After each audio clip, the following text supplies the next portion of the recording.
I want to go ahead and bring in Democratic Congressman Sean Casten of Illinois. Representative, thank you so much for your time today. Thank you. So we were just watching there as that press conference unfolded, the Texas governor there largely placing blame, if you will, on mental health. In your words, where does the onus lie when it comes to these mass shootings in America? Is it mental health? Is it guns? Is it the lack of gun control legislation? Look, to argue that this is about mental health is to be completely blind to every statistic that is out there. The United States has more guns per capita than any other country in the world. We do not have more issues with mental health. We know that we have a massive mass shooting problem. We've had 288 school shootings in this country. India, that's 3 times our size, has had 8.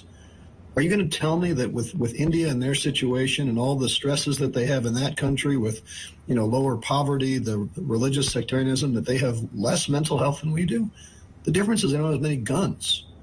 And they don't live in a society where we tell people not only can you have a gun, but you can have an assault rifle with massive amounts of ammunition on your side that serves no purpose other than to kill large numbers of people quickly. The fact that they are sitting there in Texas, where they are going to have an NRA convention next week, and they're all going to go to the NRA and they're going to get their money from the NRA because they don't give a damn about saving students' lives. They care about changing the topic, and we cannot lose sight of the fact that there are 19 families who went to bed last night with 19 empty beds. And the governor has the gall to say that this is about mental health. Shame on him. Congressman, let's talk about that NRA meeting, which is Friday. Texas Governor Greg Abbott, Senator Ted Cruz, they've all been invited to speak. In the meantime, we do know that Senator Ted Cruz, I believe, took $300,000 for his campaign from the NRA. What do you have to say about lawmakers taking money from the NRA? What do you have to say to the NRA right now in general? They've got blood on their hands. I mean, I don't know any nicer way to say it. They are advocating not for the interests of children, not for the interests of public safety. They're advocating for the interests of gun manufacturers.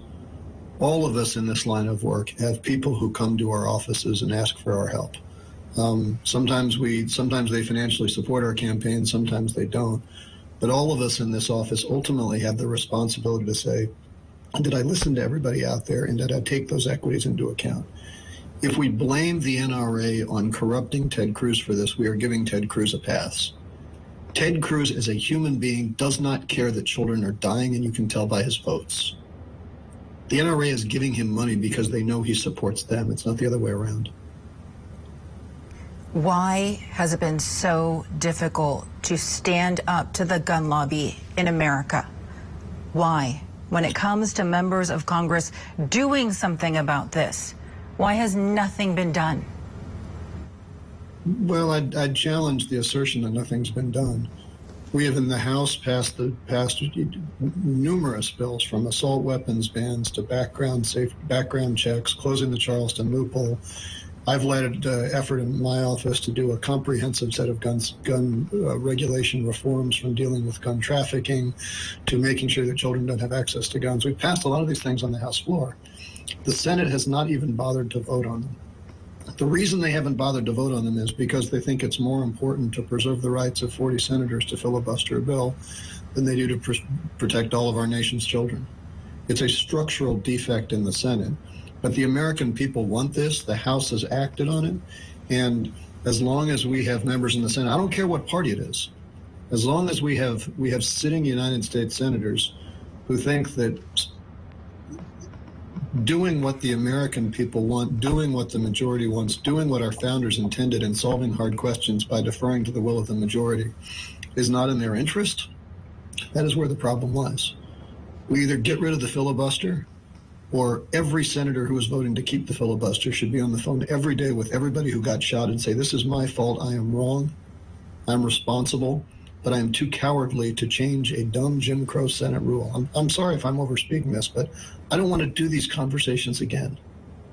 No, overspeak it. As a journalist, I don't want to cover these stories anymore.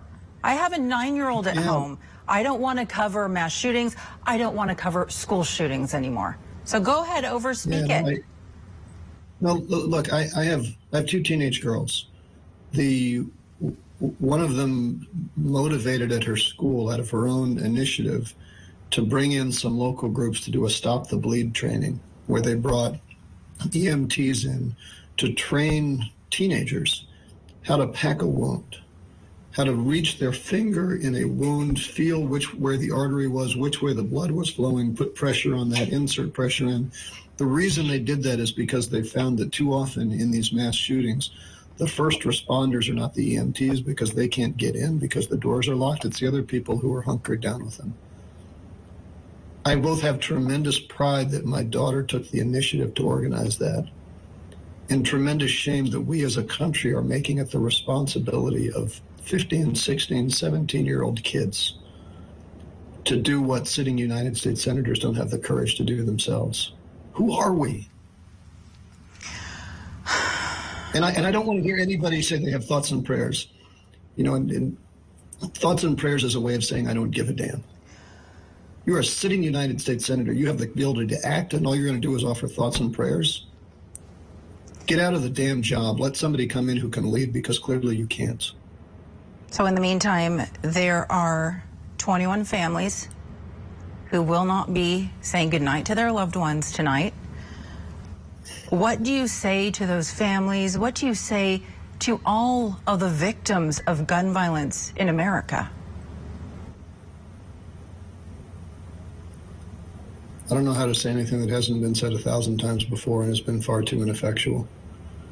Until we acknowledge the fact that our country has too many guns, until we acknowledge the fact that that the minoritarian institutions in our country, you know, the Senate was not designed to represent the majority of the American people. It was designed to overrepresent the southern states to preserve slavery. That was the great compromise of 1789.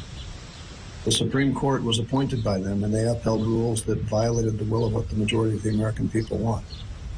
Now, I'm in the House of Representatives. The House of Representatives, by design, represents the majority will of the American people, and we've got the votes there.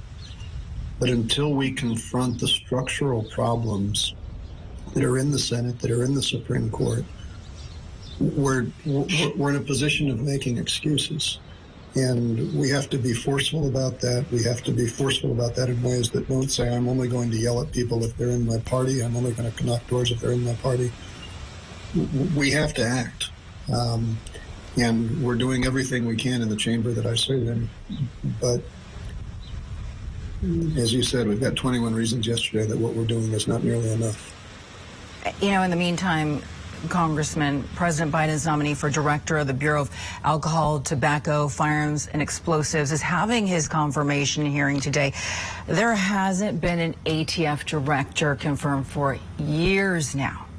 This is an agency that is relatively small. Obviously, there is a lack of funding for this agency. What has the holdup been year after year after year? I think it all comes back to what we've been saying before. There's a genuine reluctance among a minority of the country, but a controlling minority of the U.S. Senate to block anyone that would put sensible gun reforms in place. I mean, we had to go last term. We've been working forever just to change the rules, because we've got rules that the CDC is not even allowed to study the causes of gun violence. So we can't look at this epidemiologically and take the kinds of protections we want, which is why Governor Abbott is saying these crazy things about mental health. He's making it up. But if you look at the actual data, if we could get the CDC to do it, what we know is that the overwhelming majority of people who commit these mass shootings are white men between 18 and 45 years old with a history of domestic violence.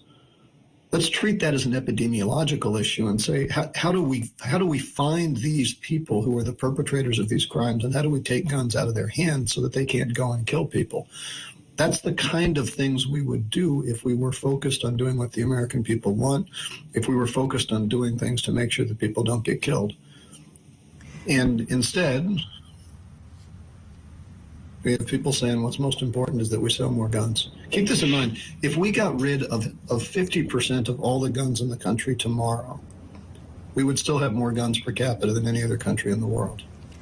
Well, right now, Congressman, there are 400 million guns in circulation in the United States. And the one thing that a lot of these mass shootings has in common at the end of the day is that the crimes were committed with legally purchased guns. 77% of these crimes were committed with guns that were legally purchased in America. So when you take that into consideration, what kind of gun reform is going to put a stop to this?